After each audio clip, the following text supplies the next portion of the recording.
Šimečka s Tódovou tentokrát pošpinili slovenskú vlajku. Za to vlajku iného štátu vychvaľujú, upozornil Gluk vo svojom videu na Facebooku.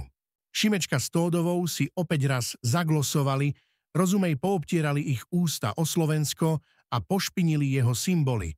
Prihovoril sa vo videu novozvolený predseda výboru Národnej rady Richard Gluk. Ďalej vo videu poskytol krátky videozostrih z diskusie, kde sa na pódiu zabávajú Martin Milan Šimečka a Monika Tódová.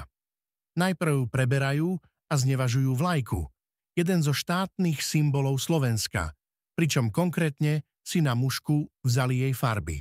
Dobre, teda ja túto vlajku moc nemusím, povedal v rozhovore za potlesku divákov z publika Šimečka a uviedol, že naša vlajka mu nápadne pripomína tú ruskú vlajku. Nič moc to není, dodal Šimečka neskôr v debate. Ukrajinská vlajka je úžasná, lebo tam máte tú modrú a žltú. Tam nie sú žiadne slovanské symboly. Tam je proste modré, nebo a žlté obilie, hovorí Šimečka a dodáva, že farby na tejto excelentnej vlajke si nemôžete ani pomýliť. Idú zhora dole. Viete, u nás sa stáva, že to občas prevrátia, poznamenal Šimečka. Problém však nemá len s vlajkou Slovenska. Keď si zoberiete vlastne európske vlajky, tak všetky majú také čudné farby. A modrú a žltú má vlastne iba vlajka Európskej únie a Ukrajina.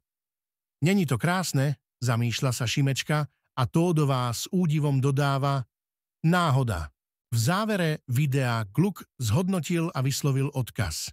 Pán Šimečka, keď je to Slovensko také zlé a Slováci takí blbí, odsťahujte sa aj sa s celým denníkom N a progresívnym Slovenskom niekam preč. Napríklad na vašu zasnúbenú zem, na Ukrajinu. Neváhajte sa zapojiť do diskusie. Ak sa vám video páčilo, budeme radi, ak budete odoberať náš kanál. Politika denne